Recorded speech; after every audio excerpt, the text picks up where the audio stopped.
کرتی ہیں۔ پھر ان کے بعد ہم نے موسیٰ اور ہارون کو اپنی نشانیاں دے کر فرعون اور اس کے سرداروں کے پاس بھیجا، تو انہوں نے تکبر کیا اور وہ گنہگار لوگ تھے۔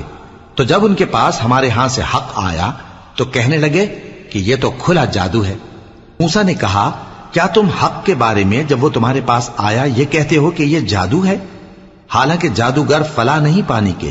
وہ بولے، کیا تم ہمارے پاس اس لیے آئے ہو کہ جس راہ پر ہم اپنے باپ دادا کو پاتے رہے ہیں اس سے ہم کو پھیر دو اور اس ملک میں تم دونوں ہی کی سرداری ہو جائے، اور ہم تم پر ایمان لانے والے نہیں ہیں؟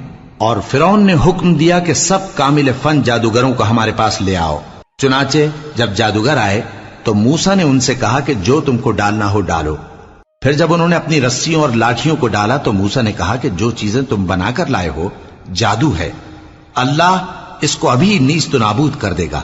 اللہ شریروں کے کام سنوارا نہیں کرتا، اور اللہ اپنے حکم سے سچ کو سچ ہی کر دے گا، اگرچہ گناہگار برا ہی مانے۔ تو موسیٰ پر کوئی ایمان نہ لایا مگر اس کی قوم میں سے چند لڑکے، اور وہ بھی فرعون اور اس کے اہل دربار سے ڈرتے ڈرتے کہ کہیں وہ ان کو آفت میں نہ پھنسا دے۔ اور فرعون ملک میں متکبر تھا اور کبر و کفر میں حد سے بڑھا ہوا تھا۔ اور موسیٰ نے کہا کہ بھائیو، اگر تم اللہ پر ایمان لائے ہو تو اگر دل سے فرما بردار ہو تو اسی پر بھروسہ رکھو۔ پس وہ بولے کہ ہم اللہ ہی پر بھروسہ رکھتے ہیں۔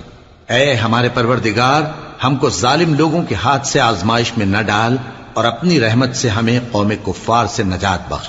اور ہم نے موسیٰ اور اس کے بھائی کی طرف وحی بھیجی کہ اپنے لوگوں کے لیے مصر میں گھر بناؤ، اور اپنے گھروں کو قبلہ یعنی مسجدیں ٹھہراؤ، اور نماز قائم کرتے رہو، اور مومنوں کو خوشخبری سنا دو۔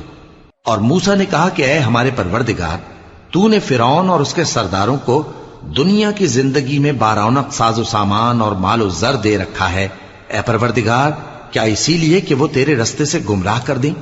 اے پروردگار ان کے مال کو برباد کر دے اور ان کے دلوں کو سخت کر دے کہ ایمان نہ لائیں جب تک عذاب علیم نہ دیکھ لیں۔